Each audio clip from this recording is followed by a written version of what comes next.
Hello dear students. इस session में हम लोग सब सरफेस ड्रेनेज को कवर करेंगे। ये थोड़ा सा डिफिकल्ट है, मात्र थोड़ा सा, क्योंकि हम डेरिवेशन लेवल से होकर चलेंगे। रिजल्ट इजी है, एप्लीकेशन इजी है।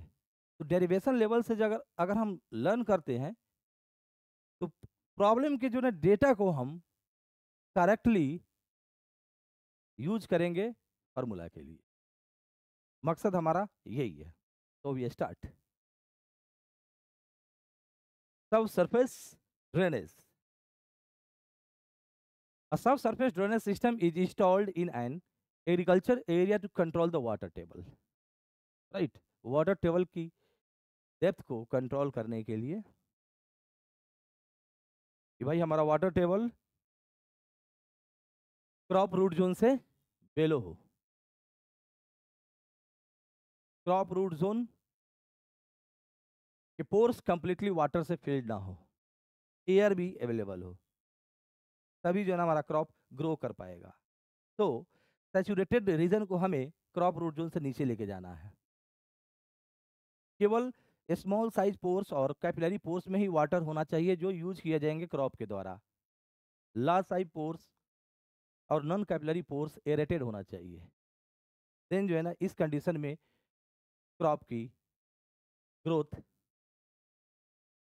और एल्ड जो है ना अच्छा होगा।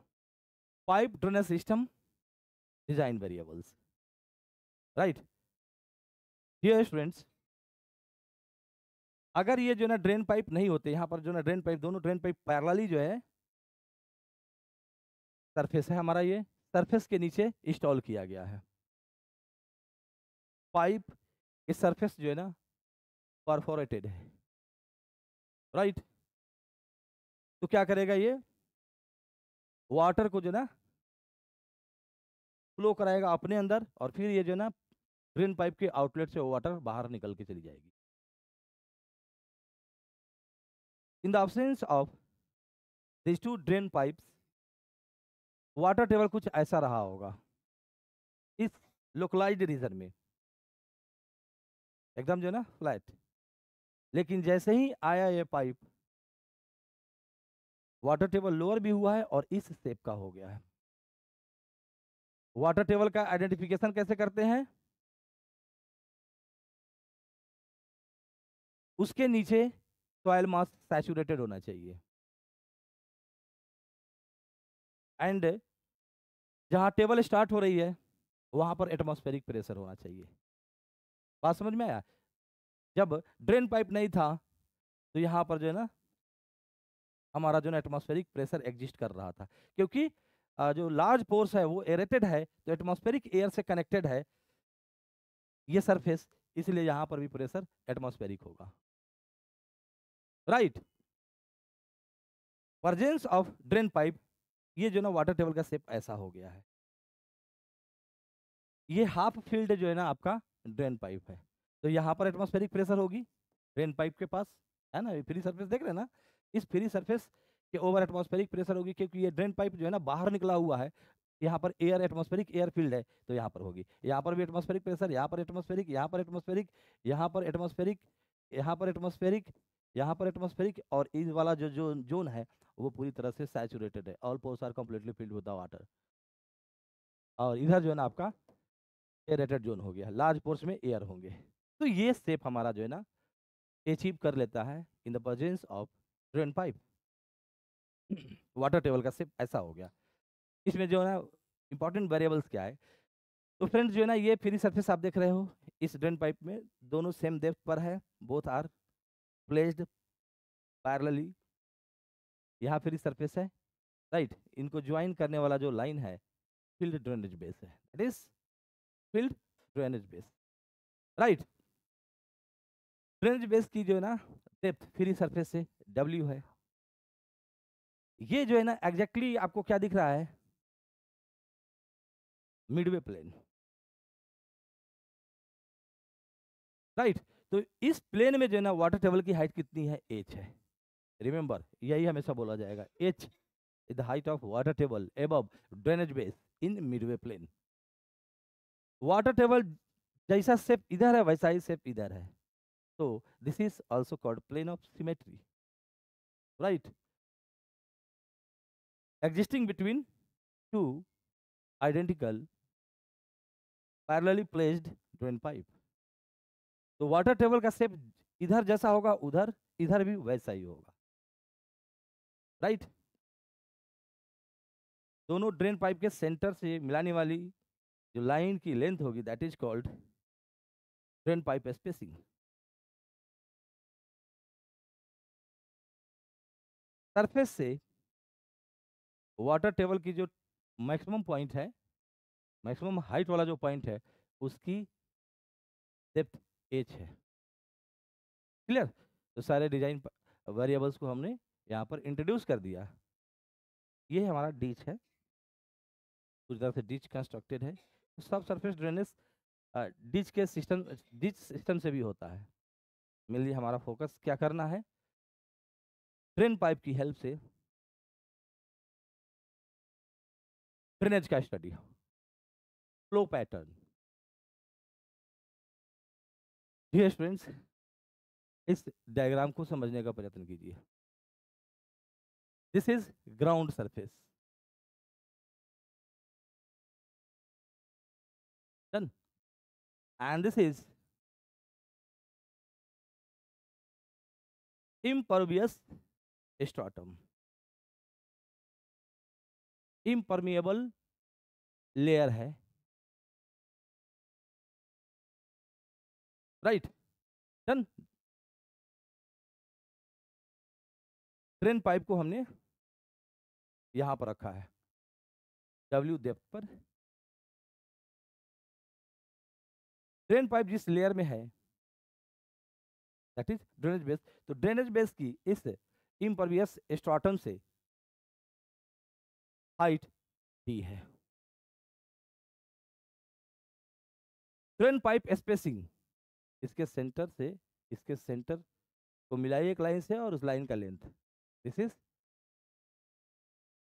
Drain pipe spacing. ये मिड प्लेन है, plane of symmetry, water table का शेप इधर और इधर इसके अबाउट सिमेट्रिकल है। इस प्लेन में वाटर टेबल की हाइट जो है ना h है, ये जो है ना मैक्सिमम पॉइंट है, इस पॉइंट का डेप्थ ग्राउंड सरफेस से h है। जब हम इस फील्ड को इरिगेट किया या रेनफॉल हुआ, इनफिल्ट्रेशन होगी सरफेस के थ्रू, इनफिल्ट्रेटेड वाटर मूव करते हुए आएंगे। इधर हमारा क्या इम्परवियस स्ट्राटम है, तो इधर ना जाकर देखेगा भाई यहाँ पर हमारे पास जाने का रास्ता है ड्रेन पाइप में, तो ड्रेन पाइप की तरफ। तो जैसे ही वाटर सैचुरेटेड जोन में आएगा बिलो द वाटर टेबल, ये वर्टिकली मूव किया एंड देन जो ना इधर हॉरिजॉन्टल भी मूव कर रहा है, और एंट्री जो हो रही है रेडियली हो रही है। तो ये जो है ना रियल फ्लो पैटर्न है वाटर का। इस तरह जो है ना सैचुरेटेड जोन से वो ड्रेन पाइप में इंटर कर रहा है, वर्टिकली टर्न हुआ जो है ना, टर्न हुआ तो हॉरिजॉन्टल कंपोनेंट भी आ गए, और एंट्री करेगा ड्रेन पाइप में रेडियली। तो इसके पास 3 फ्लो पैटर्न्स है। वर्टिकल फ्लो, जो ड्रेन पाइप में वाटर जा रही है, इन्फ्लेटेड वाटर आया, सैचुरेटेड जोन से होते हुए ड्रेन पाइप में गया, वो 3 टाइप्स के मोशन को परफॉर्म कर रहे हैं, वर्टिकल, हॉरिजॉन्टल एंड रेडियल। इन तीनों टाइप के फ्लो को हमने जो है यहाँ पर सिमेटाइज किया है, सेपरेटली शो किया है। सैचुरेटेड जोन में वर्टिकल मूवमेंट, हॉरिजॉन्टल, और एंट्री हुई रेडियली ड्रेन पाइप में, रेडियली एंट्री हुई है ड्रेन पाइप में। सैचुरेटेड जोन में आया वर्टिकली, देन जो ना हॉरिजॉन्टल, रेडियल एंट्री। यहाँ पर है वर्टिकल एंड रेडियल एंट्री। इस सिमेटाइज्ड व्यू में हमने 3 डिफरेंट वाटर मूवमेंट को शो किया है। ये रियल है, रियल में ऐसा है, इस तरह से फ्लूइड पार्टिकल की वाटर की मूवमेंट ऐसे होगी, और ये सिमेटाइड व्यू है। जब इस ड्रेन पाइप के सराउंडिंग में आता है वाटर, तो इसमें रेडियली इन होने के लिए अपने आप को प्रिपेयर करता है, राइट, रेडियली, यानी कि इस तरह से जाएगा ये। तो इस जोन में आने के बाद वाटर जो है ना इस पाइप में रेडियली जा रहा है, ये हमारा कहलाता है रेडियल फ्लो जो। इसकी रेडियस 0.7 डी ली जाती है। बात समझ में आ गया? वाई जो लिखा हुआ है उसको देखते हैं। In the saturated zone below the water table, the flow continues more or less in vertical downward direction, but soon turns into a horizontal flow towards the drain. Towards end of its path, तो horizontally turn कर गया। अब जो ना इसके path के and में जब ये ड्रेन पाइप के अंदर इंटर करेगा water, towards end of its path, the flow converges radially into the drain. In symmetric view, all three flow patterns are clearly shown. The relative magnitude of H, D, and L determines the type of flow dominates. Most of the time, water किस type का flow करेगा? In general vertical, horizontal and radial entry. लेकिन इसमें maximum time कौन सा वो motion perform करता हुआ रहेगा? वर्टिकल करता रहेगा कि हॉरिजॉन्टल और रेडियल? बाकी रिमेनिंग नेग्लिजिबल। जैसे कि मान लिया कि अगर ड्रेन पाइप की स्पेसिंग जो है ना मच मच ग्रेटर देन हो डी एंड इस एच से बहुत है, तो मोस्ट ऑफ द टाइम आप देख रहे हैं ना हॉरिजॉन्टल मूवमेंट कर रहा है। वर्टिकल एंड रेडियल को हम इसके सामने नेग्लेक्ट कर सकते हैं। हम बोलेंगे भाई कि हॉरिजॉन्टली ही ज्यादा मूवमेंट हुई है, ये फ्लो पैटर्न डोमिनेट कर रहा है। तो depending upon relative magnitude of L, D and small H, which type of flow dominates we can easily find. अगर फ्रेंड्स ये दोनों बहुत क्लोज हो, क्लोज का मतलब एल जो है ना, एल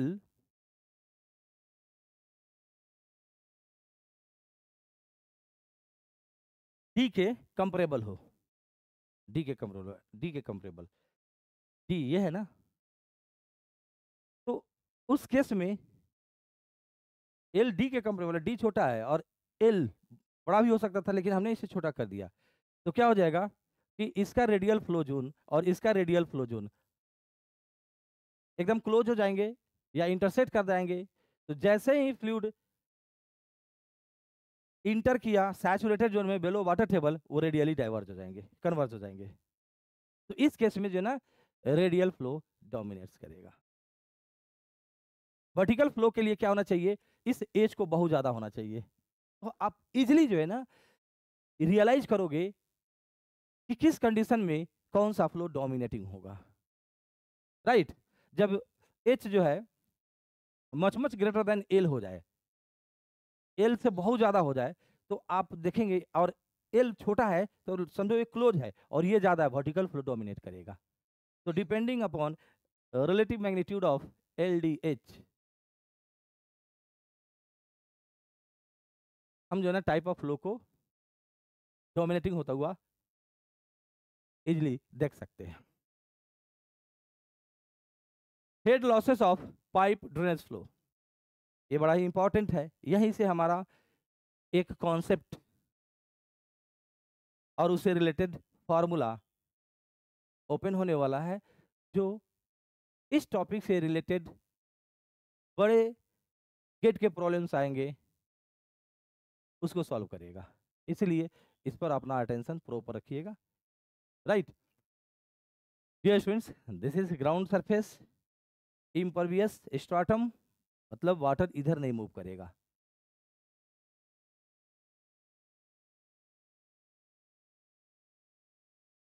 ये आपका एक्वीफ्यूज हो सकता है,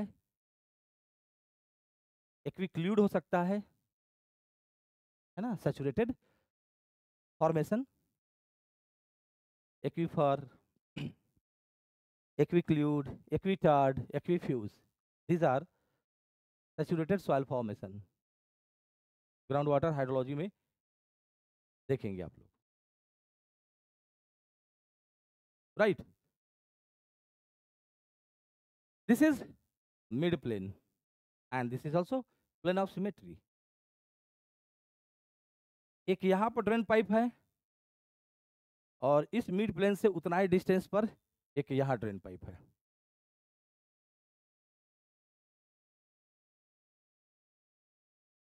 तो वाटर टेबल कंप्लीट करिए तो ये हो जाएगा आपका कंप्लीट वाटर टेबल। तो ये बीच में ये लाइन है, ये देखिए यहाँ, देखिए सेपरेट कर दिया मैंने। This is plane of symmetry midway between two parallel pipe drains. तो डियर स्टूडेंट्स, इस ड्रेन पाइप के सेंटर से लेकर इस मिडवे प्लेन के बीच की डिस्टेंस क्या हो जाएगी? टोटल डिस्टेंस एल है, तो ये कितना हो जाएगी देखना, L/2। मिडवे प्लेन में वाटर टेबल की हाइट कितनी है? h। तो देखो यहां से लेकर यहां तक हमने शो किया है h। This is radial flow zone, it's radius 0.7 d, राइट। d क्या है? ड्रेनेज बेस की हाइट है इम्परवियस लेयर से। Now we insert piezometer near maximum point in the mid plane। तो इसमें आप देखेंगे वाटर लेवल, जितनी जो वाटर टेबल की हाइट होगी वही तक रहेगा। इस पाइजोमीटर में हमने इतना इंसर्ट किया है, इतना तो देख रहे हैं ना, जितना इंसर्ट किया उसमें वाटर रहेंगे और वाटर टेबल तक रहेंगे, जस्ट उसके यहीं पर इंसर्ट किया है।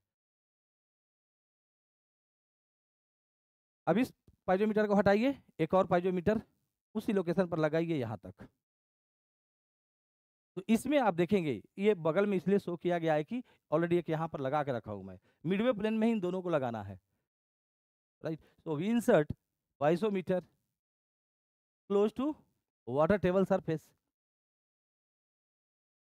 and record the level of water in the piezometer.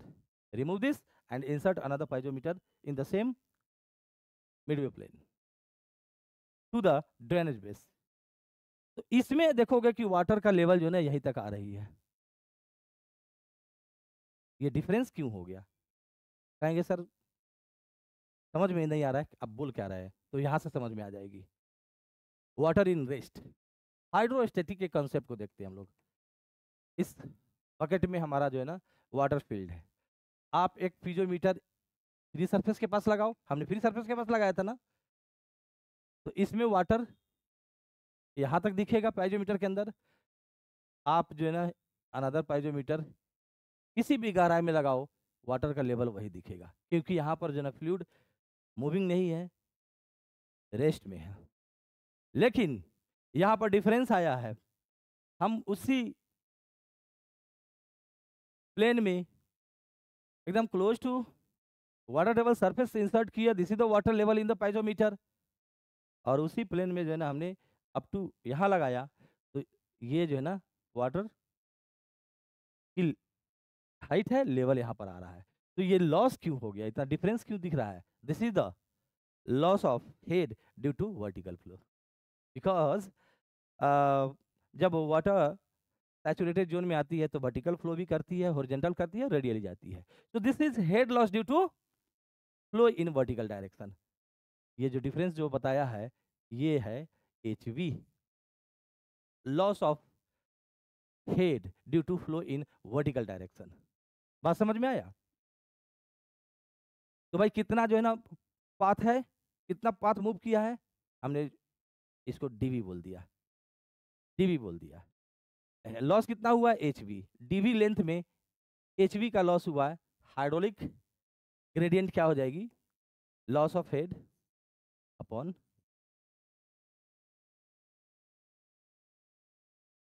ठीक है। अब डार्सी लॉ से जो है ना जो भी अननोन है वो कैलकुलेट कर सकते हैं। ये चीज हमारा यहाँ क्लियर हो गया। अब फ्लो क्या हो रही है, हॉरिजेंटली मूव कर रही है यहां से लेकर यहां तक। This is the starting of radial flow zone. तो रेडियल फ्लो जोन के बिगिनिंग पॉइंट है ये। यहां से फ्लो जो है ना रेडियली इंटर करेगा, रेडियली इंटर करेगा, रेडियली इंटर करेगा। तो रेडियल फ्लो यहां स्टार्ट हो रही है। हॉरिजॉन्टल फ्लो कहां से कहां तक हुआ है, मिड प्लेन से लेकर रेडियल फ्लो जोन के स्टार्ट के बीच में। तो this is the length of horizontal flow in half portion. इसी तरह इधर भी होगा। हमारा यहाँ पर जो है ना ड्रेन पाइप है, this is location of drain pipe. इसका जो है ना रेडियल फ्लो जोन ये हो जाएगी। तो इधर वाला जो वाटर आएंगे, इसको फिर ग्राउंड सरफेस को इधर लेकर आओ। इधर जो वाटर आएंगे, वाटर टेबल कंप्लीट करो, राइट। तो इधर जो वाटर आ रहा है इधर, वो आपको इतना डिस्टेंस कवर करेगा हॉरिजॉन्टली। वर्टिकल मूव किया और हॉरिजॉन्टली जो है इतना डिस्टेंस कवर करेगा। बात समझ में आया? तो ध्यान दीजिएगा, ये यहां से लेकर यहां तक के डिस्टेंस को हम क्या बोलेंगे, this is total length of horizontal flow, LH। और L क्या है, ड्रेन पाइप के सेंटर से इस तरह से मेजर किया हुआ डिस्टेंस। बात समझ में आया? क्या है, यहां से लेकर यहां तक हमारा L है, तो इसीलिए मिड प्लेन से लेकर यहां तक L/2 हुआ। यहां से लेकर यहां तक है ना, ये हमारा LH है, इसलिए मिड प्लेन से लेकर यहां तक LH/2। देख लो, ये मिड प्लेन से लेकर यहां तक LH/2। Done. Length of horizontal flow upon 2। Dear students, we insert another piezometer at the end of horizontal flow। Horizontal flow यहाँ एंड कर रही है, तो ड्रेनेज बेस तक जो है ना आप इंसर्ट करो पाइजोमीटर को।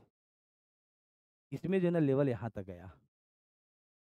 मिड प्लेन में हमने पाइजोमीटर इंसर्ट किया था, तो लेवल यहाँ तक आया था, और यहाँ पर हमने इंसर्ट किया तो यहाँ तक आया है। यहाँ से लेकर यहाँ तक कौन सा मोशन हुआ है, हॉरिजॉन्टल फ्लो हुआ है।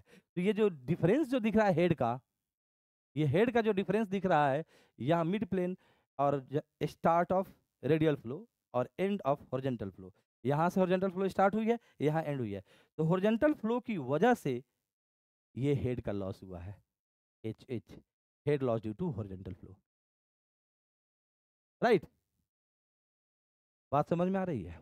अब जो है ना यहाँ पर जो है ना इस पॉइंट पर इतना हेड है। अब ये जो है ना क्या बन गया, देखो ये फ्री सरफेस चला गया, ये फ्री सरफेस, सब फ्री सरफेस बन गया ना। यहाँ पर एटमॉस्फेरिक प्रेशर आ गई ना, तो ये पूरी की पूरी जो है ना head loss radial flow zone plus entry में हुआ है।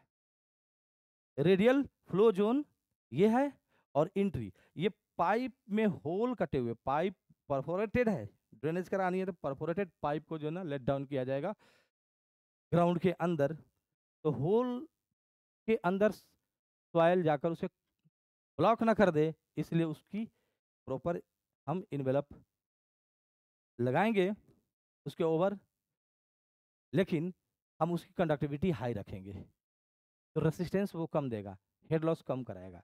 लेकिन कुछ ना कुछ कराएगा ना, वो कराएगा। पाइप की कुछ थिकनेस होगी तो उसके मटेरियल उसके होल से जा रहा है, तो उसके अंदर भी जो है ना फ्रिक्शन की वजह से हेड लॉस होगी। पाइप के अंदर पानी गिर रहा है, तो जो एंट्री हो रही है उसके चलते भी होगी। यानी कि इन्वेलप जो लगाई गई है सॉइल, उसके होल को ब्लॉक ना कर दे उसमें, उसके बाद पाइप के मटेरियल के थ्रू, और जब एग्जिट हो रही है पाइप के अंदर वहाँ, ये सब लॉस को मिलाकर हमने एच ई बोल दिया। ये रेडियल फ्लो जोन में हुआ है और यहाँ से रेडियल फ्लो जोन से पाइप से रिलेटेड ये लॉस है। ये टोटल जो है ना इधर रेडियल फ्लो जोन से एंट्री तक का लॉस है ये, राइट। डियर फ्रेंड्स, यहाँ पर जो है ना वाटर टेबल की हाइट एच थी और यहाँ पर वाटर टेबल की हाइट जो है ना 0 हो गई। इसी से मेजर किए थे। यहाँ पर वाटर टेबल की हाइट एच थी और यहाँ पर वाटर टेबल की हाइट क्या हो गई, ये वाटर टेबल यहीं पर आ गई, यहाँ पर है एटमॉस्फेरिक प्रेशर, यहाँ पर आ गया। वाटर टेबल एटमॉस्फेरिक प्रेशर से जाना जाता है, यहाँ पर आ गया, 0 हो गई। यानी टोटल जो ये हेड एच था वो 0 बन गया। क्यों? Due to resistance in fluid motion. Fluid यहाँ पर वाटर है, वाटर के मोशन में जो रेसिस्टेंस दिया गया है, रेसिस्टेंस कहाँ का मिला है? जब वर्टिकल डायरेक्शन में था तो रेसिस्टेंस, इसलिए वर्टिकल डायरेक्शन में हेड का लॉस हुआ है। हॉरिजॉन्टल डायरेक्शन में जब फ्लो कर रहा था तो सॉइल मास ने उसकी एनर्जी को डिक्रीज किया है, head loss due to horizontal flow. Radial flow zone में गया तो वहां पर रेडियल एंट्री कर रहा था, उसकी वजह से loss. And friends, entry loss, pipe में एंट्री हुआ इनवेलप पाइप की मटेरियल और पाइप के अंदर जो एग्जिट हुई है उसके चलते लॉस। टोटल हेड जो एज था मिड प्लेन में वो वहां पर 0 बन गया। वो कहाँ कहाँ डिस्ट्रीब्यूट हुआ है, किसको किसको कवर किया है, किससे लड़ा है? लड़ेगा, एनर्जी कंज्यूम करेगा। वर्टिकल डायरेक्शन में फ्लो हो रही थी, रेसिस्टेंस सॉइल मास वाटर को देगा, उस रेसिस्टेंस के अगेंस्ट फ्लो हो रही थी, अपनी एनर्जी वाटर लॉस करेगा, एच भी लॉस किया। हॉरिजॉन्टल डायरेक्शन में फ्लो हो रही है तो विदाउट पोटेंशियल के कर लेगा वो, हाई पोटेंशियल से लो पोटेंशियल की तरफ जा रही है ना, हाई हेड से लो हेड की तरफ जा रही है तो हेड डिक्रीज हो रहा है। मोशन जो है ना डिक्रीजिंग हेड के डायरेक्शन में होती है, तो हेड डिक्रीज इसलिए हुआ है कि उस डायरेक्शन में फ्लो होने के लिए रेसिस्टेंस सॉइल मास लगा रही थी एंड वाटर के पास हाई पोटेंशियल था, इसलिए हाई पोटेंशियल से लो पोटेंशियल चला गया और जो डिफरेंस था पोटेंशियल का ड्रॉप का वो उस रास्ते में फ्रिक्शन जो है उसमें कंज्यूम कर लिया, राइट। ये चीजें आपको बहुत ही अच्छे से समझ में आ गई होगी। डियर फ्रेंड्स, अब यहाँ से हम एक आर्बिट्ररी लोकेशन पर पाइजोमीटर को इंसर्ट करते हैं जिसका डिस्टेंस x है from the start of radial flow zone. ये हमने लिया एक ड्रेनेज बेस तक पाइजोमीटर को इंसर्ट किए तो इसमें वाटर का लेवल देखा इतना है, इतना है ना। मिड प्लेन में जो है ना वाटर का लेवल इतना था और मिड प्लेन से यहाँ तक वाटर आई है हॉरिजॉन्टल फ्लो करके ना, तो जिसकी वजह से हेड का लॉस हुआ है और लेवल जो है ना इससे नीचे आ गया। तो ये जो है ना हेड लॉस आपको जो दिख रहा है, this is head loss due to horizontal flow in this length. ये लेंथ कितना है? ये वाला जो है ना इसी लाइन पर है, बगल में हमने स्टार्ट किया। ये कितना है? ये टोटल कितना है यहाँ से लेकर यहाँ तक, मिड प्लेन से लेकर यहाँ तक कितना है? LH/2। और ये कितना है? x। तो ये क्या हो जाएगा? LH/2 minus x। इतना डिस्टेंस फ्लो हुआ है तो हेड का जो ना लॉस ये है, राइट। ये हेड का लॉस हुआ है और यहां से लेकर यहां तक फ्लो किया है तो हेड का लॉस कितना हुआ है? टोटल लेवल यहां पर आ गई है, इतना का हुआ है। बात समझ में आया? यानी कि यहां पर था तो हॉरिजॉन्टल फ्लो के लिए उसके पास एच हेड अवेलेबल था, लेकिन जब यहां से यहां आ गया इस प्लेन में तो अब उसके पास 0 है। ऐसा भी बोल सकते हैं ना भाई, यही एच हॉरिजॉन्टल डायरेक्शन में फ्लो होने से लॉस हुआ है ना, तो हॉरिजॉन्टल हॉरिजॉन्टल फ्लो होने की वजह से ये एच का लॉस हुआ है। तो यहाँ पर था तो उसके पास इतना जो है ना हेड अवेलेबल था हॉरिजॉन्टल फ्लो कराने के लिए, लेकिन जब यहाँ पर आया तो हॉरिजॉन्टल फ्लो बंद हो गई। इसका मतलब हॉरिजॉन्टल फ्लो होने के लिए अब हेड ही नहीं बचा हुआ है। इसलिए जो ना हम क्या बोलेंगे कि यहाँ पर आया तो there is 0 head for horizontal flow. बात समझ में आया? यहाँ पर 0 बन गया। इसी के रेफरेंस में हमको मेजर करनी है। तो यहाँ पर है तो अभी भी इसके पास इतना हेड है हॉरिजॉन्टल फ्लो करने के लिए, राइट। इसे हम इसको HX ना बोलकर इसे HX बोल देते हैं, ठीक है। अभी इतना है ना इसके पास हॉरिजॉन्टल फ्लो करने के लिए, यहाँ पर क्या हो गया, 0 हो गई। पाइजोमीटर का लेवल है, यहाँ पर हॉरिजॉन्टल फ्लो होने के लिए 0 हो गई, यहाँ पर हॉरिजॉन्टल फ्लो होने के लिए कितना था, इसी लेवल से ना मेजर किए थे, देख लीजिए एच एस था, एच एस था ना हॉरिजॉन्टल फ्लो होने के लिए, यहाँ पर 0 हो गई, तो यहाँ पर कितनी है, ये हाइट है एच एक्स। तो एच एक्स की जो है ना 2 बाउंड्री वैल्यू हो गई, H X is equal to 0 at X is equal to 0, X is equal to 0 ये वाला पॉइंट होगा, यहीं से एक्स मेजर की जा रही है इस डायरेक्शन में, तो एक्स इज इक्वल टू 0 पर एच एक्स की वैल्यू कितनी है, 0 है, and X is equal to L H by 2 पर एच एक्स की वैल्यू कितनी है, एच एच। बात समझ में आया, इतना हेड उसके पास अवेलेबल था इस लोकेशन में हॉरिजॉन्टल फ्लो कराने के लिए, यहाँ पर 0 बन चुका है, हॉरिजॉन्टल फ्लो खत्म हो गई at X is equal to L H by 2। बात समझ में आया, ये हमारा जो है ना एच एक्स की 2 बाउंड्री वैल्यूज हो गई। ट्रांस इजी में जो है ना, इजी हो या डिफिकल्ट हो, सब को स्टैंडर्ड कर दिया गया, चाहे कितना भी डिफिकल्ट हो समझ में जरूर आएगी, क्योंकि मुझे समझ में आया। यही एम है कि आपको जो है ना काम चलाऊ ना पढ़ा जाए, आपको आपके सिलेबस के अकॉर्डिंग स्टैंडर्ड पढ़ाया जाए। चलिए अब एक रिलेशनशिप डेवलप करते हैं, इतना हम लोगों ने फाउंडेशन क्रिएट कर लिया, अब एक रिलेशनशिप डेवलप करते हैं जो यूजफुल होने वाला है प्रॉब्लम के सॉल्यूशन के लिए। डियर फ्रेंड्स, हमने ये प्लेन कंसीडर किया,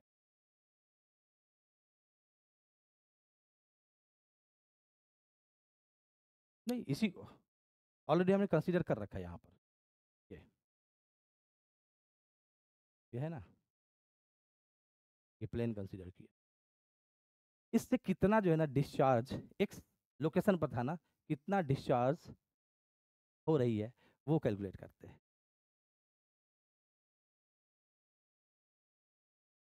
बात समझ में आया, इस प्लेन को जो है ना क्रॉस करता हुआ डिस्चार्ज रेट क्या है वो हम लोग कैलकुलेट करते हैं। अपने पास 2 तरीका है इसको कैलकुलेट करने का, एक डार्सी लॉ से और दूसरा जो है ना मास बैलेंस करके। हम एज्यूम कर रहे हैं कि ये वाटर टेबल स्टैटिक है, water table is not changing. Drain pipe में वाटर कंटिन्यूअसली जाएगा तो ये वाटर टेबल लोअर हो रहा था ना, लोअर होता ना, लेकिन नहीं, हमने जो ना रिचार्ज भी उसी रेट से कर डाला, इसको रिचार्ज भी उसी रेट से कर रहे हैं, तो रिचार्ज एंड डिस्चार्ज दोनों इक्वल है, रिचार्ज एंड डिस्चार्ज दोनों इक्वल है। यूनिट मैं क्या लिया हूं, mm पर डे, यानी कितना डेप्थ यूनिट टाइम में, कितना डेप्थ यूनिट टाइम में, यानी एक दिन में कितना mm का जो है ना रिचार्ज हुआ है, गहराई कितने एरिया में, वो तो रिक्वायरमेंट से पता चल जाएगा। इसकी जो है ना, इसकी विड्थ मैंने जो है ना 1 लिया है, यूनिट विड्थ का जो है ना ये लिया है, फील्ड जो है ना यहाँ से तो यहाँ तक लेंथ है, लेकिन उधर चौड़ाई कितनी अंदर वो 1 लिया है, राइट। तो डियर फ्रेंड्स ध्यान से रखना, यहां से लेकर ये लेंथ पता है आपको, ये लेंथ पता है ना,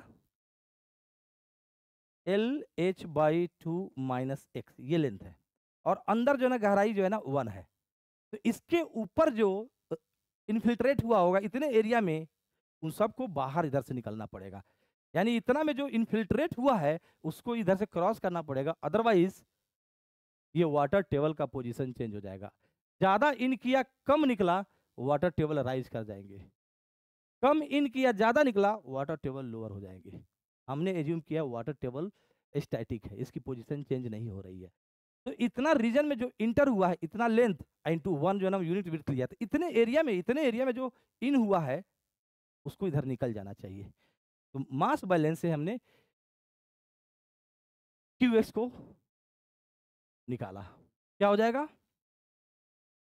कितना जो है ना डेप्थ आया यूनिट टाइम में, क्यू मीटर पर सेकेंड बोलो, mm पर आर बोलो, उससे कोई दिक्कत नहीं है। इतना यूनिट टाइम में इतना इन किया, इतना इसकी डायमेंशन क्या हो गई, लेंथ की डायमेंशन हो गई, और नीचे टाइम, इतना यूनिट टाइम में इन किया, इतना डेप्थ अंदर गया, कितने एरिया में, LH/2 minus x into 1 area में। ये area metre square, unit width लिया हूं 1 मीटर या लेंथ का डायमेंशन, और ये भी लेंथ, तो ये मीटर स्क्वायर और ये मीटर क्यूब, और नीचे टाइम था, ये डिस्चार्ज बता दिया कि नहीं।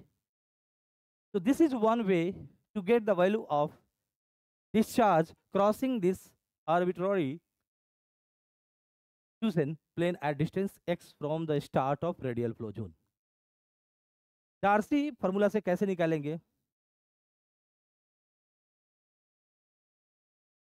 क्यों किया, K इज हाइड्रोलिक कंडक्टिविटी, इसका भी डायमेंशन जो है ना mm/day जनरली लिया जाता है, लेंथ और नीचे टाइम होती है। Hydraulic conductivity for horizontal flow, I क्या है मेरा, dHx/dx। इसी ग्रेडियंट की वजह से, इसी hx की जो है ना वजह से, hx ये नहीं लेकर हम लोगों ने hx ये कंसीडर किया है, इसी hx की वजह से जो है ना ये हॉरिजॉन्टल डायरेक्शन में फ्लो हो रही थी। hx की वैल्यू यहाँ पर कितनी थी, यहाँ पर hx इससे मेजर की hs थी, और यहाँ पर hx की वैल्यू कितनी है, 0 है, तो hs से 0 की तरफ फ्लो हो रही है, राइट। तो ये क्या हो गया, इसी ग्रेडियंट की वजह से इस डायरेक्शन में फ्लो हो रही है। हेड का ग्रेडियंट होना चाहिए, हॉरिजॉन्टल हेड का, हॉरिजॉन्टल फ्लो होने के लिए, हॉरिजॉन्टल फ्लो होने के लिए हेड का ग्रेडियंट होना चाहिए। यस, ग्रेडियंट है इस डायरेक्शन में, इधर हाई इधर लो, ये पॉजिटिव वैल्यू हो गई, इनटू एरिया, इसकी एरिया निकालने जा रहे हैं, इसको क्रॉस करता हुआ, तो ये 1 है, और ये जो है ना ये हाइट चाहिए, ये 1 हो गई, ये 1 हो गई, और ये हाइट चाहिए। अब ये हाइट तो वेरिएबल है, तो हम जो है ना एवरेज हाइट कंसीडर करने जा रहे हैं, यानी average depth of saturated zone consider करने जा रहे हैं। यहाँ पर सैचुरेटेड जोन का डेप्थ कितना है, यहाँ तक पूरा फील्ड होगा वाटर से ना, यहाँ पर D है, और यहाँ पर जो है मिड प्लेन में सैचुरेटेड जोन की जो है ना डेप्थ कितनी है, D प्लस दिस H। यहाँ पर D है और यहाँ पर D प्लस H है, दोनों का एवरेज ले लो, तो क्या बनेगा, D प्लस H/2। अब हम क्या समझेंगे, यहाँ से लेकर यहाँ तक, यहाँ से लेकर यहाँ तक हाइट जो है ना,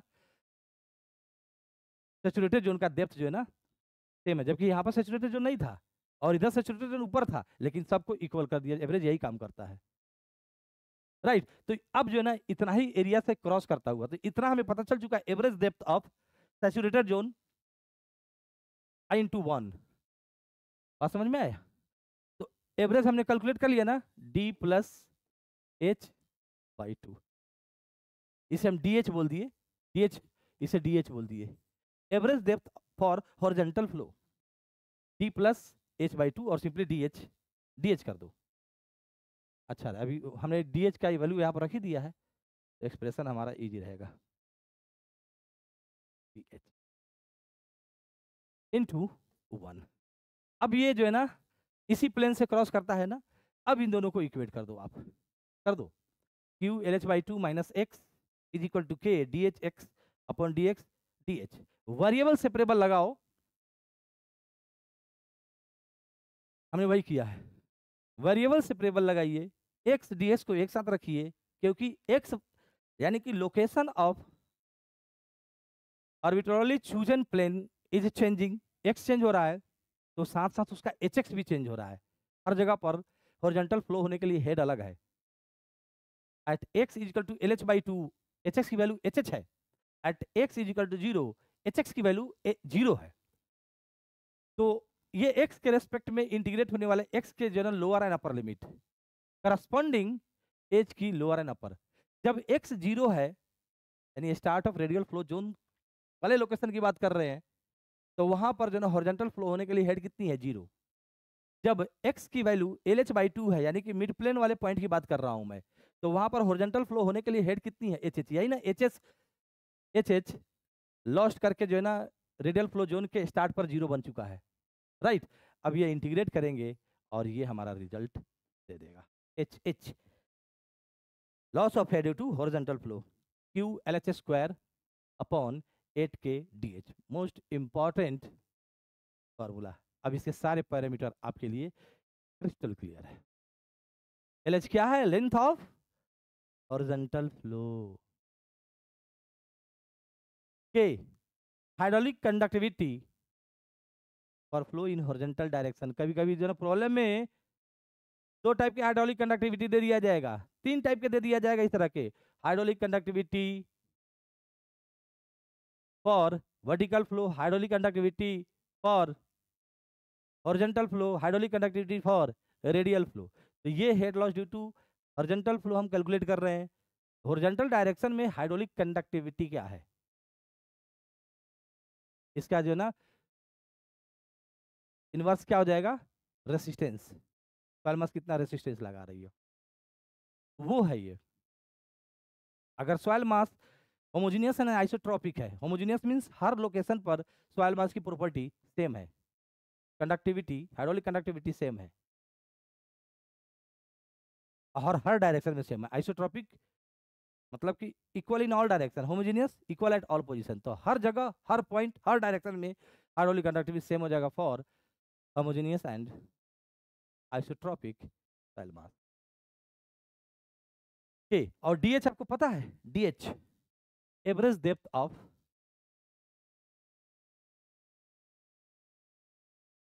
saturated zone in which horizontal flow is taking place, जिसकी वैल्यू D प्लस H/2 होती है। पूरा क्लियर हुआ? ठीक है। अब रेडियल फ्लो के चलते हेड की लॉस कितनी होगी, वो इस फॉर्मूला से हमने तो कर दिया। QL पाई के ln ADR upon U। ADR is indicative geometry parameter which depends upon the location of drain relative to the impermeable stratum। ADR उस पर डिपेंड करेगा कि भाई जो है ना ड्रेन का जो लोकेशन इम्परमिएबल स्ट्राटम है उससे कहाँ पर है, वो उस पर डिपेंड करेगा। जो यू है वो वेट एंट्री पेरीमीटर को बताता है। ड्रेन पाइप में इतना अगर वाटर है तो पेरीमीटर कितना वेट हुआ है, इतना, ये यू उसको बताएगा। अगर ये डिच है तो कितना वेट हुआ है पेरीमीटर, इतना, इसको इंडिकेट करेगा, राइट। वो इंपॉर्टेंट ज़्यादा नहीं है, बट फ्लो को मेंटेन करने के लिए हमने उसको भी इंक्लूड कर दिया, right. Entry flow, entry flow यानी कि इन्वेलप पाइप एंड जो है ना पाइप के अंदर एग्जिट हो रही है उसके चलते लॉस, ठीक है। तो उसमें मोस्ट लॉस जो है ना जो इन्वेलप है उसमें हो रही है। तो हम इन्वेलप की हाइड्रोलिक कंडक्टिविटी बहुत हाई ले लेते हैं सॉइल मास से, तो इन्वेलप में जो होने वाला लॉस है सॉइल मास के रेस्पेक्ट में कम होगा। इसीलिए जो रेडियल फ्लो जोन में लॉस होगी वही मेन लॉस रहेगा जब हॉरिजॉन्टल फ्लो एंड होगी, तो ये HE नेग्लेक्ट हो जाएगा। ड्रेन स्पेसिंग की कैलकुलेशन करेंगे तो अपने पास जो है STD स्टेट कंडीशन में देखना है and on STD state condition में देखना है। STD स्टेट के लिए Hooghoudt formula and on STD state के लिए ग्लोबल फार्मूला, तो फार्मूला आने वाले हैं अब, right. STD state formula, STD flow occurs through the soil to the drain, discharge equal to recharge, H is equal to constant. H जो है ना मिड प्लेन में वाटर टेबल की जो हाइट है H वो कांस्टेंट होना चाहिए, जितना रिचार्ज हो रही है उतना ही ड्रेन पाइप में डिस्चार्ज होना चाहिए, तभी वाटर टेबल की हाइट चेंज नहीं होगी। एंड जो है STD flow through out the soil मास, ये होना चाहिए हुगआउट फार्मूला फॉर STD फ्लो। ये A11 मार्क के लिए जो ना इंपॉर्टेंट है, right. Hugout formula is based on Kupit-Falkmere assumption. The assumption of Hugout formula can be summarized as follows: the soil is homogeneous and isotropic. सब याद कर लीजिएगा 1 मार्क के लिए। Darcy law is valid for flow of water through the soil into the drain. An impermeable layer under lies the drain, drain के नीचे impermeable layer होना चाहिए। The hydraulic gradient at any point in the flow regime is equal to the slope of water table. The drain have no entrance resistance. Entrance का resistance हटा दिया गया, यानी envelope की हाइड्रोलिक कंडक्टिविटी बहुत high लिया तो वो रेसिस्टेंस नहीं लगाएगा फ्लो में, वहां पर हेड लॉस नहीं होगी। The flow through the drain is half full, drain जो है ना, ड्रेन पाइप हाफ फुल है, पूरी तरह से फुल होकर नहीं फ्लो हो रहा है। Only head loss due to horizontal and radial flow to the pipes are considered. ये सब इंपॉर्टेंट पॉइंट, यानी कि हुग आउट फार्मूला में जो टोटल हेड अवेलेबल है at the mid plane H, small H, वो कहाँ कहाँ कंज्यूम हो रहा है, horizontal flow and radial flow में। वर्टिकल को नेग्लेक्ट कर दिया एंड जो है ना जो एंट्री लॉस हो रही थी उसको भी नेग्लेक्ट कर दिया। ठीक है, तो केवल इतना ही जो है ना हमारा हेड का लॉस हो रहा है एज पर हुग आउट एजम्पशन। इसके जो है ना एजम्पशन के अंदर आइए dear friends, most drainage equation are based on the Dupich-Fauconnier assumption. This allows us to reduce two-dimensional flow to one-dimensional flow by assuming parallel and horizontal streamlines. Such a flow pattern will occur as long as impervious subsoil is close to the drain. Dear friends, जो impervious soil layer है अगर वो drain के close हो जाए तो D की value, capital D की वैल्यू एल के कंपैरिजन बहुत छोटा हो जाएगा, तो फ्लो ऑलमोस्ट क्या हो जाएंगे, हॉरिजॉन्टल। ध्यान दीजिए मैं क्या बोलने जा रहा हूं और क्या करने जा रहा हूं। पहले ही हम लोगों ने इसको इंट्रोड्यूस कर दिया था कि कौन सा फ्लो डोमिनेटिंग होगा depending upon relative magnitude of L, capital D and small H, right. अगर हमारा इम्परमिएबल स्ट्राटम क्लोज टू ड्रेन हो जाए,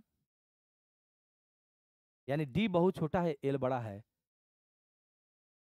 तो फ्लो ऑलमोस्ट हॉरिजॉन्टल हो जाएंगे। एक तो वर्टिकल एंड एंट्री को तो हमने एग्जिट ही कर दिया, बचा हुआ वर्टिकल को हमने हटा ही दिया, बचा हॉरिजॉन्टल एंड रेडियल, उसमें भी वर्टिकल के लॉस को खत्म और एंट्री के लॉस को खत्म, केवल दो ही लॉस बच रही है, हॉरिजॉन्टल फ्लो हो रही है एंड रेडियल फ्लो हो रही है। अब जो है ना एक नया इसमें हम जो ना इमेजिनेशन करने जा रहे हैं कि अगर कुछ ऐसा हो कि हम जो है ये कंसीडर कर ले कि ये impervious stratum close to drainage base हो, यानी ड्रेन के क्लोज हो, तो हम एक इमेजिनरी इम्परवियस लेयर को इंट्रोड्यूस करने जा रहे हैं। इमेजिनरी, देख मेरे भाई, ये एक्चुअल है, ये एक्चुअल था और एक्चुअल फ्लो ऐसे था, वर्टिकल, हॉरिजॉन्टल, रेडियल, वर्टिकल को नेग्लेक्ट कर दिया, हॉरिजॉन्टल एंड रेडियल बचा, तो टोटल हेड लॉस इसी दोनों फ्लो की वजह से हो रही है। टोटल हेड कितना है, स्मॉल एच, इसका जो है ना हॉरिजॉन्टल में और रेडियल में हो रहा है, यानी H is equal to H H plus H R. अब इसमें एक और इमेजिनेशन कर रहे हैं, एजम्पशन कर रहे हैं कि भाई ये जो ना इम्परवियस स्ट्राटम है, एक्चुअल में ये है, हम एक इमेजिनरी इम्परवियस स्ट्राटम और लेयर को ड्रेन पाइप के क्लोज एज्यूम करने जा रहे हैं। कर दिया मैंने ये, लो इमेजिनरी इम्परवियस लेयर जिसकी डेप्थ क्या है, डी है, इक्विवेलेंट डेप्थ। तो ये इक्विवेलेंट जो ना डायग्राम हो गया, टोटल एज को ही ये दिखाएगा, टोटल हेड लॉस को ये शो करेगा, लेकिन ये टोटल हेड लॉस किसकी वजह से होगी, अब केवल हॉरिजॉन्टल फ्लो से, क्योंकि हमने इस लेयर को ऊपर उठा दिया, इस लेयर को ऊपर उठा दिया, एक्चुअल में ये था लेकिन हमने इमेजिन कर लिया और ये डी मार्केट में इंट्रोड्यूस कर दिया, तो अब क्या हो गई, पूरी की पूरी एच केवल हॉरिजॉन्टल फ्लो में ही लॉस्ट हो गई, क्योंकि हॉरिजॉन्टल फ्लो ही डोमिनेटिंग है। पाइप को जो ना हमने ये डिच बना दिया, आराम से जो ना फ्लो, पूरी की पूरी फ्लो जो ना हॉरिजॉन्टल डायरेक्शन में हो रही है, पूरा का पूरा जो ना हॉरिजॉन्टल हो रही है, रेडियल हो ही नहीं रहा है। यानी कि हॉरिजॉन्टल फ्लो की जो ना लेंथ है एल एच, हाफ में एल एच बाई टू, वो अब कितना बन चुका, पूरी की पूरी लेंथ जो है ना में हॉरिजॉन्टल फ्लो हो रही है, तो हॉरिजॉन्टल फ्लो की लेंथ बाई 2 LH/2 जो है वो इस बार बन चुका है L/, पूरा लेंथ जो है ना हॉरिजॉन्टल फ्लो हो रहा है मिड प्लेन से लेकर ट्रेन के सेंटर तक। डन। ये एक इंपॉर्टेंट पॉइंट आया, एंड रेडियल इसमें से गायब हो गया। लेकिन अब डेप्थ डी ना होकर डी है, इक्विवेलेंट डेप्थ है। तो आप हॉरिजॉन्टल फ्लो में लॉस, और ये इस वाले केस में ये गायब हो गई, तो केवल टोटल जो लॉस एच है वो जो है ना इसी में कंज्यूम हो रहा है, हॉरिजॉन्टल फ्लो में ही कंज्यूम हो रही है H.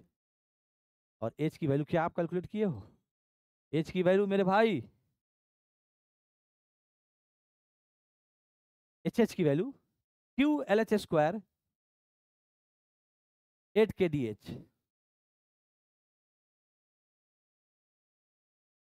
Q/LH² 8 kdh।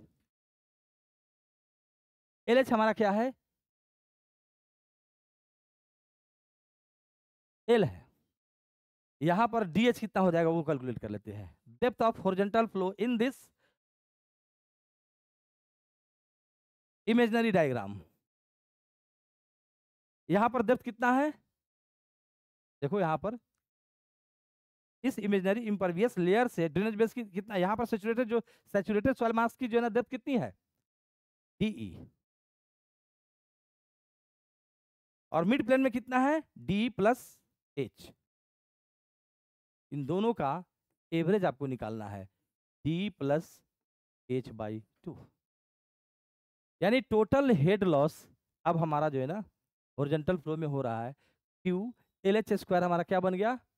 L², right, 8K, and DH क्या बन गया?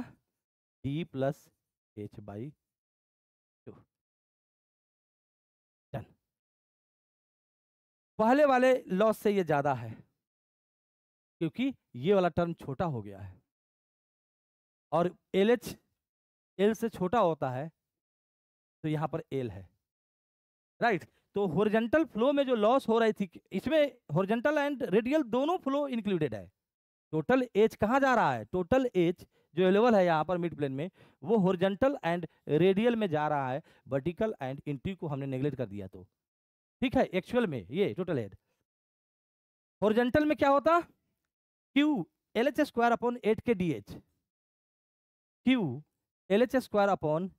8 के DH हमारा क्या है? D+H/HR।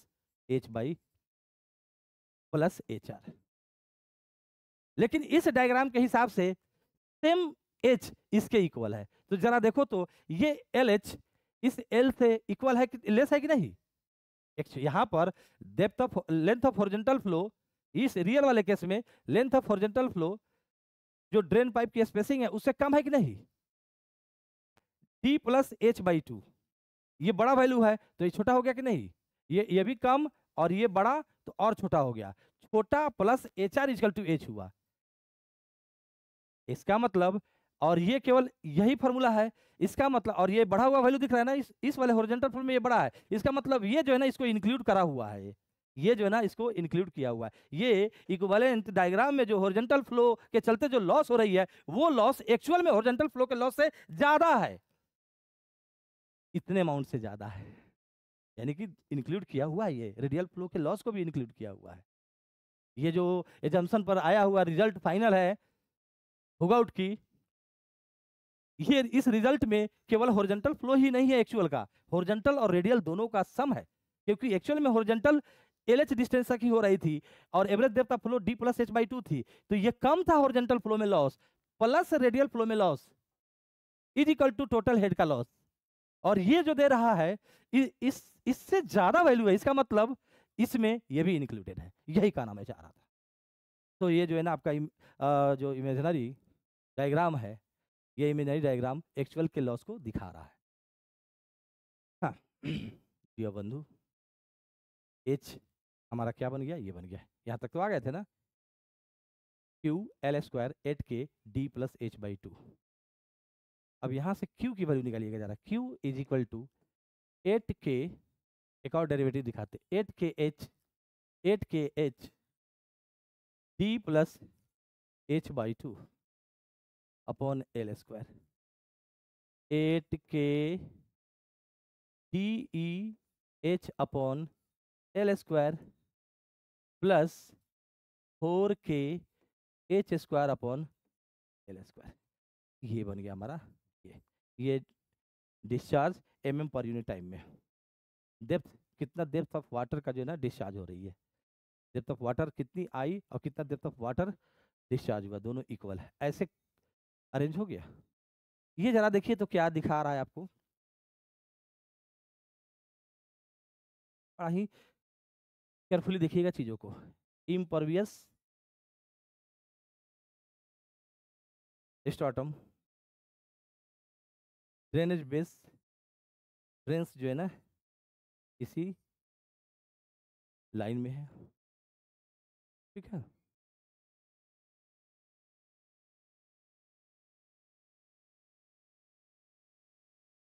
ग्राउंड सरफेस,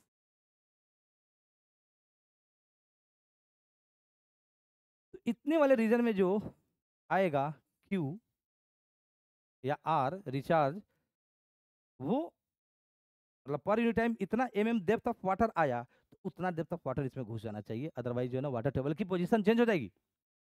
जितना आया उतना इसमें इन हो जाना चाहिए इतने वाले पोर्शन में। इतने वाला पोर्शन में जो आएगा वो इसमें जाएगा, बीच से इधर और इधर को जाएगा। इधर से जो वाटर आएंगे मिड प्लेन से इधर, तो इधर को जाएंगे। इधर से जो जा रहा है ना ये क्या है आपका,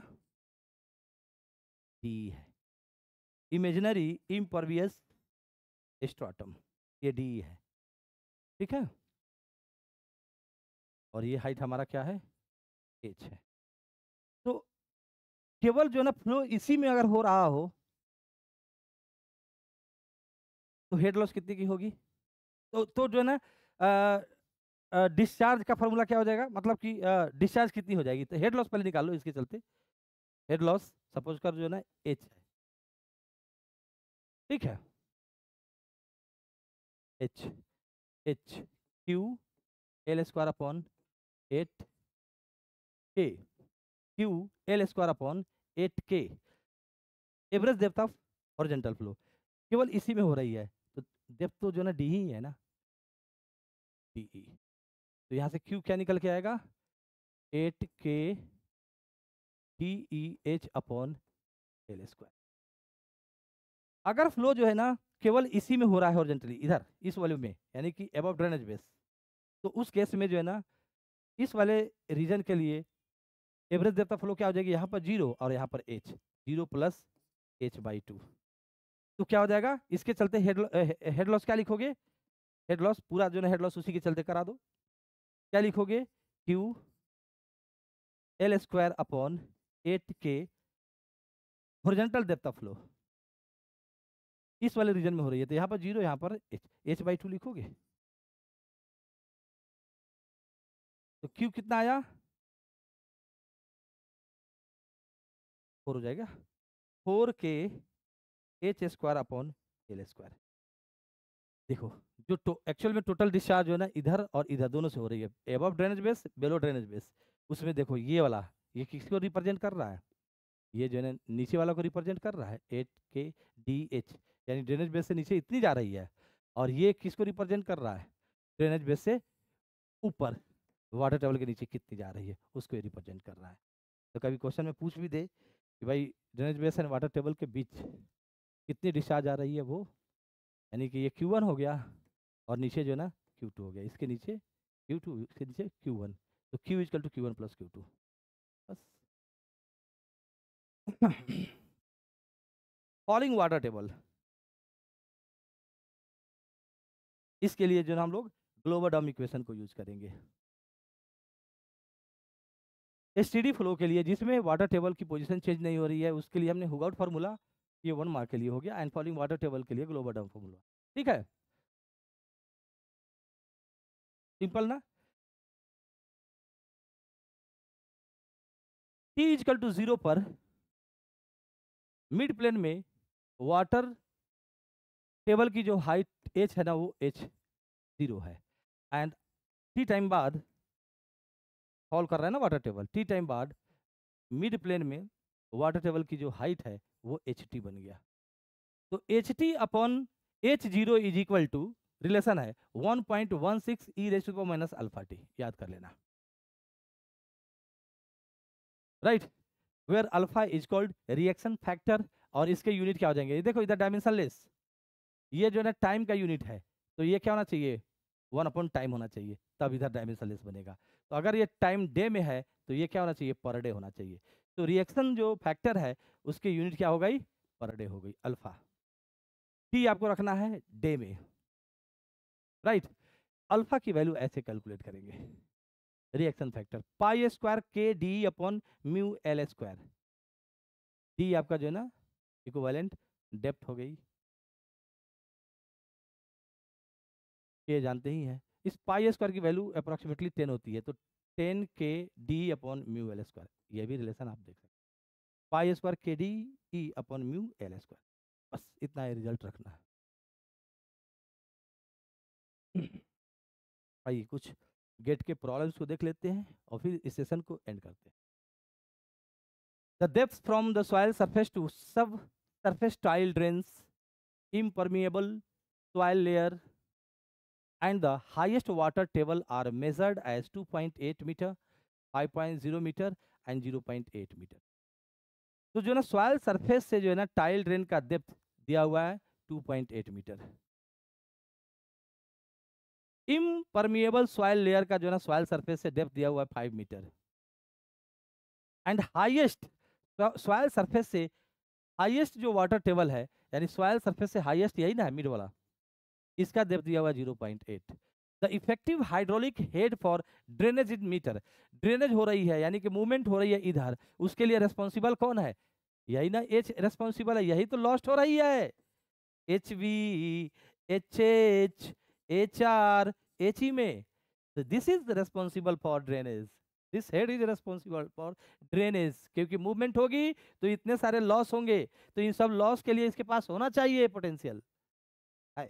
तो एच इज रिक्वायर्ड मेरे भाई, जब कॉन्सेप्ट से पढ़ते हैं ना तो अपने आप आंसर निकलता है, ये सब डेरिवेशन से आ जाता है बात, नहीं तो the effective hydraulic head for drainage in metre, पता नहीं चलता ये पूछ क्या रहा है, छोड़ के चले जाते। और एक नंबर का क्वेश्चन था, 2 सेकेंड लगना है, ये हाइट चाहिए 2.8 minus 0.8।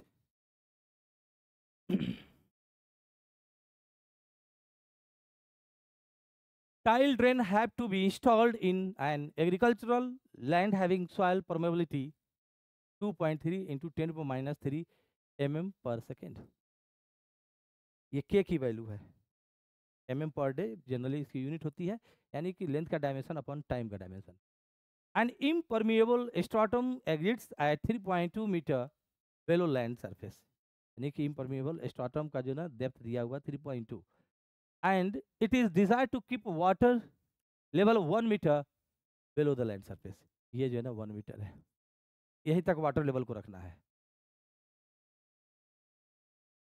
Average discharge is 2 mm पर डे, इधर से जो आ रही है उधर निकल जा रही है, ये जो ना मेंटेन रहती आ रही है और जा रही है। एवरेज डिस्चार्ज 2 mm, इतना एक दिन में इतना mm डेप्थ का जो है ना डिस्चार्ज इसमें हो जा रही है। If the tile drains are plan to be placed 1.5 metre below land surface, ये वाला अभी आपका गिवन है Z 1.5। Drain spacing in metre assuming equivalent depth to be same as tile depth, यानी कि जो डी है ना ये टाइल का जो ना डेप्थ है ग्राउंड सरफेस से उतना ही मानना है, ऐसा बोला है। हमें ड्रेन स्पेसिंग एल की रिक्वायरमेंट है, कुछ करना धरना है नहीं, आप जो है ना ये फॉर्मूला लिख दीजिए, एल स्क्वायर इजकल टू 8 के D H upon Q plus 4 के एच स्क्वायर अपन क्यू। 8 के जो है ना आपका किस में दिया हुआ है 2.3 इंटू 10⁻³ mm पर सेकेंड के, तो Q का भी उसी में यूनिट रख लो, K एंड Q का दोनों का यूनिट सेम है, दोनों का सेम यूनिट रखो, आप मीटर पर डे में रखो इसको तो इसको भी मीटर पर डे में रखो, ठीक है, इन दोनों का बस केवल सेम रखना है। ठीक है, तो कैंसिल हो जाएंगे उसके यूनिट। अब बचा D and H. D drain spacing metre में निकालना है, तो डी एंड एच को मीटर में रखो। ठीक है, डीई 1.5 मीटर। एच क्या हो जाएगा, एच निकालना है मुझे ये, तो जेड ये था 1.5 माइनस 1, 0.5 मीटर में, और यहाँ से हमारा ये रिजल्ट आया। कहाँ डिफिकल्टी है, सब कुछ तो क्लियर है। डायग्राम बनाइएगा, जितने जो है ना डिजाइन वेरिएबल्स है, कहाँ पर टाइल ड्रेन को लगाना है, वाटर टेबल की जो है ना हाईएस्ट की इधर से कितना डिस्टेंस है, हमें ये चाहिए था, तो आप ये वाला कितना है, ये सबसे कैलकुलेट कर लीजिएगा। और ये मात्र एक फॉर्मूला है, इसमें पुट करके जो भी अननोन है, यहाँ पर ड्रेन स्पेसिंग अननोन था, इजीली कैलकुलेट कर सकते हैं, तनिक भी लोड दिमाग पर नहीं पड़ेगा। In an irrigation command area, irrigation interval gross irrigation requirement and applied efficiency is 20 days 75 mm 60%। तो जो है ना इरिगेशन इंटरवल कितना है, 20 डेज का है, 20 दिन बाद हमें इरिगेशन करनी है। तो जब भी इरिगेशन करेंगे वो उतना अमाउंट जरूर देंगे कि वो 20 दिन तक चले। बात समझ में आ रही है? 20 डेज इज इरिगेशन इंटरवल। तो हमें क्या करना है, जब भी हम इरिगेट करेंगे तो सॉइल मास के अंदर हम उतना वाटर स्टोर करेंगे जो 20 डेज तक कंज्यूम होगा। पूरी कंजम्पशन खत्म, फिर से हम इरिगेट करेंगे। तो वो नेट इरिगेशन रिक्वायरमेंट से पता चलता है। Net irrigation requirement is the amount of irrigated water to be stored inside soil mass.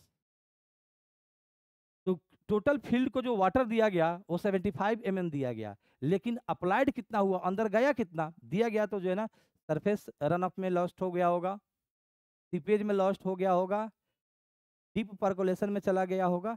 तो टोटल स्टोर कितना हुआ है इसका 60%, जितना दिया गया उसका 60%। ठीक है तो नेट इरिगेशन रिक्वायरमेंट कितनी हो गई, इतना जो है ना स्टोर होना है।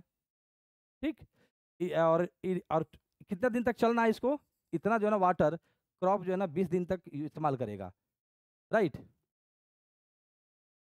तो जो है ना पर डे जो है, पर डे जो है ना आपका रिक्वायरमेंट कितनी हो गई, यानी पर डे आप कितना इरिगेट करोगे, ऐसा अगर बात किया जाएगा तो इतना पर डे, इतनी वाटर की सप्लाई पर डे जानी है। The soil is homogeneous with K 0.9 metre per day. The impermeable land is depth of 7 metre from the ground surface. ठीक है, the area to be tile drained with tiles at a depth of 2 meter below the ground surface।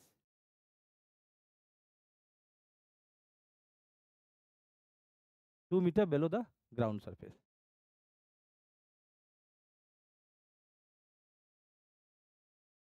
Tile drain का जो है position दे दिया गया है। The maximum permeable STD state water table height midway between drains from the plane of the drain, यहाँ से जो है ना हाइट ये दे दिया हुआ है। Using STD state approach of hook out assuming equivalent that this the drain spacing. कुछ नहीं करना है, आपका जो है ना आरक्यू हमने डिफाइन कर लिया, ठीक है, और ये फॉर्मूला लगा दीजिए, निकाल लीजिए, कैलकुलेशन इजीली हो जाएगा। ठीक है, प्रॉपर यूनिट में चीज़ों को रखेंगे, आपका जो है ना काम बन जाएगा। वो जो इन्फॉर्मेशन दिया था उससे हम लोग इन्फिल्ट्रेशन रेट को निकाले हैं, Q. The following data were obtained from an agricultural land requiring a pipe drainage system for groundwater control: hydraulic conductivity, drainable porosity, reaction factor, equivalent depth to the impermeable layer. The drain spacing computed by Glover-Dunn formula will be। ठीक है,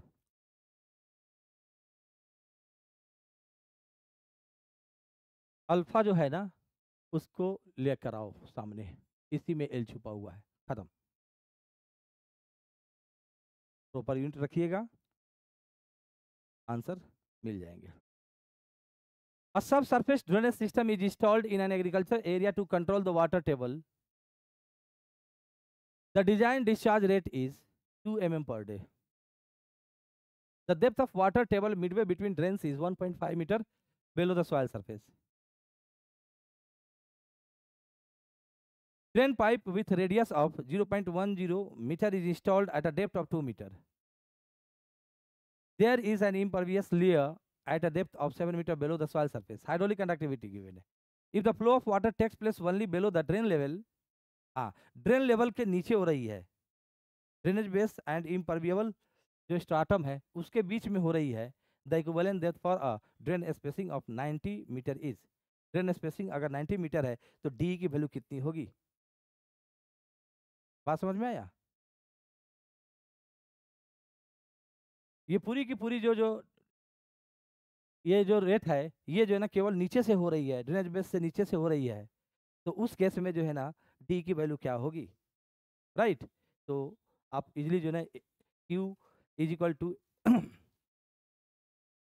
8K DH upon L square, right, या L square is equal to ये वाला formula एक पटवा रख लो और उसी में जो है ना L की वैल्यू रख दो, डी निकल के आ जाएगा. सेकेंड पार्ट क्या बोला? If the flow of water takes place only above the drain level the drain spacing is, केवल ऊपर से हो रहा है तो जो एक और जो प्लस में था ना अब केवल उसी को लेकर आओ और उससे एल की वैल्यू निकाल लो. This is last question. For an irrigated land compute the approximate depth of placement of drain. Drain का जो है ना पोजीशन निकालना है, यानी ग्राउंड सरफेस से जेड की वैल्यू निकालनी है. If the spacing of drain is 55 mm, L दिया है. Allowable water table height is 0.3 metre above the center of the drain, 0.3 h. Subsurface exploration indicates K above in impervious layer located at a depth of 6.7 meter. ठीक है, ये h दिया हुआ है. Excess irrigation at a rate is equivalent to drainage coefficient of this. ये हमारा drainage coefficient है, इतना जो है ना mm पर डे निकलनी है. यही हमारा क्या है?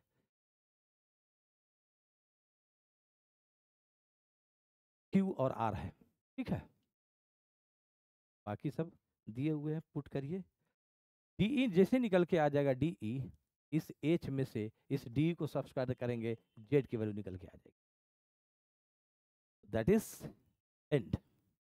आई होप जो है ना ये जो है टॉपिक आप लोगों को बहुत ही आनंद दिया होगा. ठीक है, चीज़ों को कंसेप्चुअल पढ़ने की हैबिट डालिए. प्रॉब्लम इतना इजी था, करने की जरूरत ही नहीं थी. सारे जो है ना डेटा से उठाना था प्रॉब्लम, जो भी डेटा है प्रॉब्लम से, एंड देन जो है ना प्रॉब्लम इजीली सॉल्व हो जाएगी. तो वी स्टॉप दिस.